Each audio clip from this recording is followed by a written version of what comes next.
Last week at this time, following the budget, I talked about the Australian economy. On Friday, after the release of the US CPI, I put out a podcast on US inflation, US CPI, which was extremely high for a short period of time. And today I'm going to talk about the outlook for the US economy for the next few years. But in talking about US inflation in the podcast on Friday, what I said was, you've got to remember that a year ago, the US economy was going into lockup. And at that time, what happened was that people stopped driving their cars. And as they stopped driving their cars, one of the things that happened was there was a collapse in the demand for petroleum, and oil prices went into negative territory for the first time on record.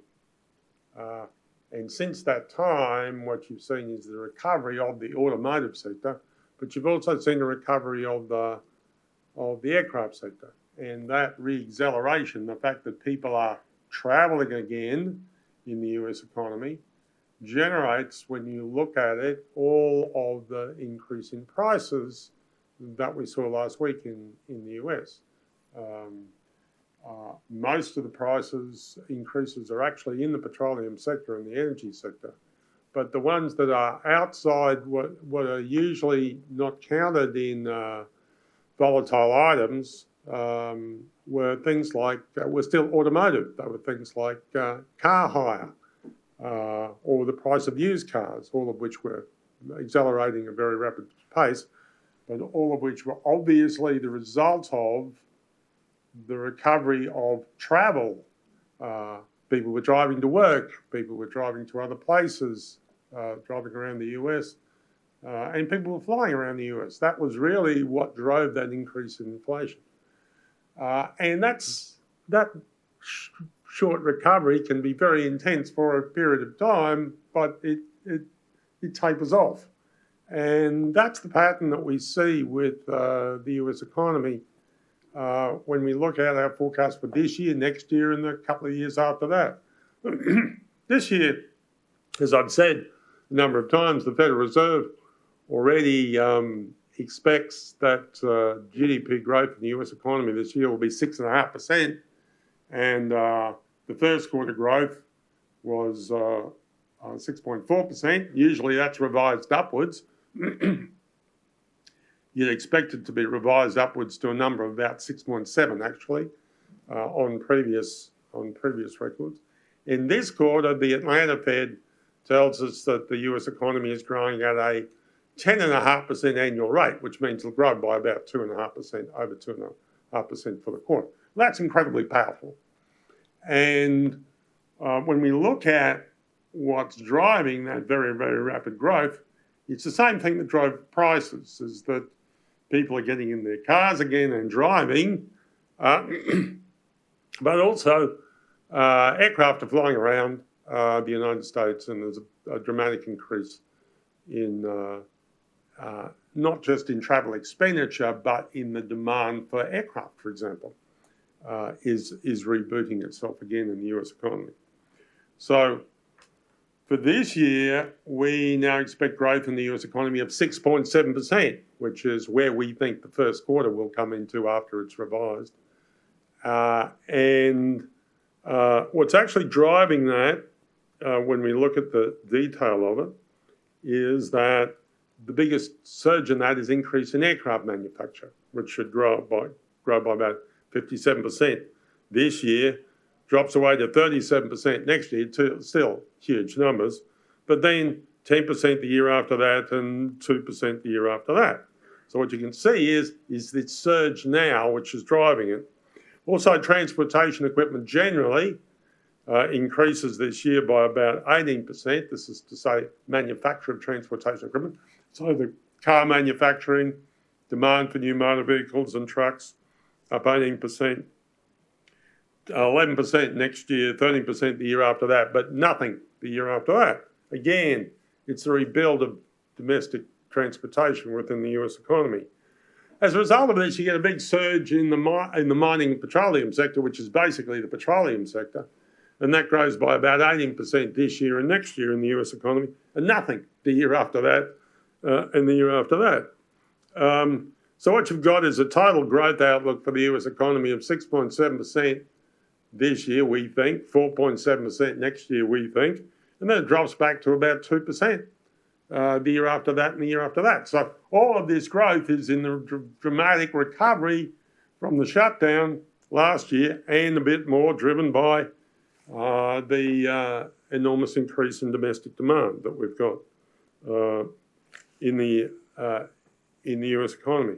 What's interesting in the data and in the estimates is what happens to residential, and I wonder if something like that will happen here, is you get the surge in demand, surge in production residential this year, total output grows by 13% this year, and then nothing for the next 3 years. And I wonder if it's purely, what that suggests is it's purely the dramatic shock of the cut in interest rates, which all of which happened last year, and you normally, when you're modelling this, you find it has a lead time of about a year, and then nothing after that. So basically this surge in building equipment and building materials in the US economy anyway is all this year, but nothing, just flat the year after that and the year after that. And I'm fascinated to know if Australia turns out the same way.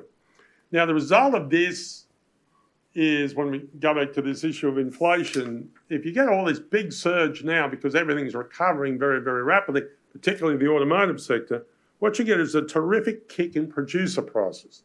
So when people fear inflation, they're fearing things like domestic building supplies going up dramatically. And this year it looks like, even though for the full year, year-on-year growth in producer prices is about 6%, which is really, really big and bigger than anything in the last 10 years. But then as the acceleration of growth drops away, this acceleration of producer prices drops away. So this inflation in producer prices drops away to 2% next year, the year after that. And so when you get the things like the GDP deflator, in the US, it's 2.7% this year. That's sort of very similar to the PCE, personal consumption deflator, that the Fed used. It's 2.7% this year, but next year it drops to 2% and 2.1% the year after that, 2.2% the year after that, which was kind of around about the Fed target and not scaring anybody, because what's happening is unemployment is still high and it takes it a while to get down. And by the time you get to 2003, you have very low unemployment, 3.5% in the US economy, you've got very much full employment, and then you start to get wages growth. That's when the Fed probably starts to put up interest rates again. But this is 2023, 2024 when this happens. It's not this year. It's not next year. And the reason for that is because this is very rapid recovery growth, but it's mostly that that's driving prices. And as growth slows down, price growth does as well. Still, very strong demand growth in the US, 6.7% this year and 4.7% next year. Strongest growth for decades. That generates very powerful growth in the Australian economy, because we usually grow in line with the US, or maybe just a bit behind this year and next year. But that gives us a very strong outlook, both in the US economy and indeed as flow-on effects in the Australian economy, both this year and next year. So the good times will roll for the next couple of years. Now, what I'm speaking from here is I'm talking about speaking from what's called the blue chip consensus, which is the big banks and the leading forecasting houses. And we have differences with some of these views. We have very similar views on US growth and pretty similar views on US inflation. But the differences are, for example, that in that group, that blue chip group, there are some of them that share particular views that we have, which are in Australia pretty unique to us. Wells Fargo has a very bullish outlook on gold, with gold going up to $2,200 an ounce in the later half of this year. Wells Fargo has that view. We have that view. Nobody else on the blue chip consensus has that view. Goldman's has the view of oil going over $80 a barrel in the second half of the year. We have that view. Goldman's has that view, but nobody else I can see in the blue chip consensus has that view. So we have particular views which are different, but which are similar to individual players in this group. But what we can see is this is a very powerful period for the US economy, both this year and next year.